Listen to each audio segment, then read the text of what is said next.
Centerstage for Cricbuzz. I'm Melinda Farrell. Joining me is Lisa Sthalekar, and what a match we have just had. A semi-final, India and Australia, and it was one for the ages. It really was. The game swung backwards and forwards so many times. Australia, they won the toss and elected to bat first, which was interesting. And they had a couple of really important partnerships there with Beth Mooney and Elisa Healy. And then Ash Gardner, who really was the only one who got going properly, and Meg Lanning. Some poor fielding by India probably let Australia get at least 20 or 30 extra runs, you'd have to say as well. In reply, well, after losing 3 early wickets, it really was a partnership between Harmanpreet and Jemimah that dragged India back into it and put them in a great position to win. But unfortunately for them, Australia's death bowling and fielding just won the day. How's that as a brief summary? That's excellent. You've covered everything there, Mel. But yeah, Australia came out hard. I think there were points in the match where they probably should have gotten over 180. I feel like, you know, they weren't out of the blocks as quickly as they could. They elevated Grace Harris. I think Ash Gardner, her 31 off 18 deliveries was a deciding factor. And also Renuka Singh Thakur, her last over went for 18 runs. And you wanted India to have a bit of momentum going into the second innings. And when they lost those 3 early wickets, there was a kind of a feeling in the press club. I was up there where is this happening again? But then what a partnership. And these two teams, they seem to rise to the occasion, don't they? India really have a belief that they can beat Australia. And unfortunately, they just crumble at the last minute. Yeah, I mean, there were so many amazing moments in there. In India, let's go through, they made some changes, partly because there's been this stomach bug that's actually been going around all of the teams. Australia have had it, South Africa have had it. It was India's turn, so they had to make some changes. Yeah, they did. Unfortunately, Pooja Vastrika has been ruled out of the squad, so they brought in Sneh Rana. She came straight into the playing 11. Harmanpreet Kaur and Radha Yadav as well were sick, but they took to the field. And then you think of Smriti Mandana had a finger injury, so she wasn't in the hot spots in the field as well. So I think that played a role with how poor India were in the field. Shafali Verma put down some chances, then took some. But yeah, it was India in the field that just didn't quite nail it. And then it just when you think they're getting closer to a victory, to beat them, that there's things that go against them. One bouncer that was bowled in the whole Australian innings got Jemimah Rodrigues to edge it through to Elisa Healy, and then Harmanpreet Kaur, out of nowhere, gets run out because a bat gets stuck in the ground. And I think, to be honest, she was probably a bit fatigued. You know, she's just coming off an illness, so wasn't quite thinking right, and that cost her a wicket. And she was, as we saw in the footage afterwards, was furious with herself. Yeah, she threw the bat further than some of India's other fielders threw the ball. It went a long way, but that was an absolutely enormous moment. So, I mean, India's chase, they looked like they were home and hosed. Then Australia just kept taking the wickets, and I just will get you to mention one over. Jess Jonassen, who had been left out for Georgia Wareham, comes back into the side for this big match and bowls the 19th over. Brilliant, just so tight. And Elise Perry, take us through that piece of fielding, because it was one of the best boundary saves I've ever seen. Yeah. I mean, one thing about the Australian side is they pride themselves on their fielding, and they took all of the chances that came their way. But, you know, in pressure situations when the crowd is building, the tension is building, you want your best people in the right spot. Elise Perry is certainly one of them. Around the boundary, skated around. The ball was definitely going for 4. Went full length dive in midair, battens the ball back a fair distance as well to a fielder.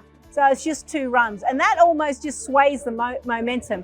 And Jess Jonassen, she's done it time and time again, where she literally gets handed the ball back in serious stages of the match, whether it be the last over or the second last over, and just delivers. And that is why she comes back into this side, because they know she can do the job. Yeah, it was absolutely incredible. So close. Do you think that I saw on social media there were a lot of disappointed India fans, maybe a bit of a different flavour to the disappointment, because in the past it's like, you know, good on them for giving it the old college try.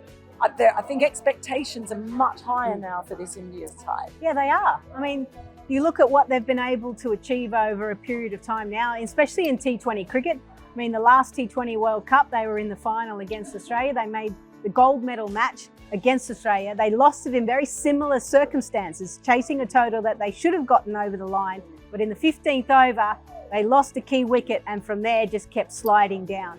So the real thing for me, and I'm looking forward to the WPL, is actually these players being exposed to this situation, this expectation, the lights, the camera, and being able to find ways of getting out of it. They haven't been able to do that, and they have to do it again on the international stage. They're just not able to cope with that pressure. The Australian players, they are. They get thrown in the deep end a lot through WBBL, a lot of senior players as well within this group. And winning is a habit. And unfortunately, India haven't learnt how to win. They have never won a semi-final in T20 cricket. The one that they went through in Australia, it was rained out. Who for you was the key player for the match? Oh, look, there's a few that you could go with, but I'm probably going to go Ash Gardner, simply because, you know, that 31 off 18, that was the difference to Australia just posting, 150 maybe, which wouldn't have been enough today. And then she picked up 2 wickets. She bowled the last over under immense pressure to be able to do that. I'm not sure how many times she's actually bowled the last over in a T20 international, but that's a good sign for the Australian team that there's a few options depending on who's bowling well. So she's my top performer today. What about your impact player? I'm going to go for Harmanpreet Kaur. I think big game, you needed your senior players within the Indian side to step up. I thought Harman, and also I'll preface this by saying India could have been really disheartened with their bowling performance and what they dropped. Yeah. And almost gone, what's the point? They lose 3 wickets cheaply and then they go, hang on, we're a long way off this total. But they didn't. They scrapped, they fought hard. I think that's something to hold on to for this Indian side. So they need to make sure that they celebrate those successes. I don't think they actually had the greatest tournament. I think as a whole, certain players didn't necessarily fire as much as they would have liked. Shafali Verma was a little bit disappointing with the bat, a little bit disappointing in the field. So there are a few things that no doubt players will walk away from this tournament and go, I need to fix it. If India are to progress or win that title, they've got to lift in certain areas. Fielding is one of them. Well, that's one semi-final done and dusted. And of course, there is another one. And it's the home side after they scraped through against Bangladesh by 10 wickets. But looking nervy all the way through against England, who you'd have to say, along with Australia, have looked like the form team of the tournament. I had a bit of a chat with Sophie Eccleston today, and she said she reckons it's time for a change-up. Australia have had it their way too long. Well, it's true. Australia have been dominant for a while, and England do look really good at the moment. I think the depth in their batting, the youngsters have come in and they've had a great impact. Their spinners are outstanding and they work well in tandem. So England will be feeling confident, but you can't go past a home crowd. And hopefully South Africa just look up and enjoy it and be able to kind of live off that emotion and that drive that they will have from playing in a home semi-final. I believe it's the first men's or women's side to be in a semi-final of an ICC event in South Africa. Wow. So that's a big thing for this women's side, and hopefully this is going to start some exciting things that will happen here for women's cricket. Well, breaking a sort of precedent in World Cups, and let's see if they can break that other precedent that South Africa seem to have in World Cup semi-finals as well. So we will be back, of course, to discuss everything after that second semi-final. So make sure you keep up to date with everything here at the T20 Women's World Cup right here on Cricbuzz.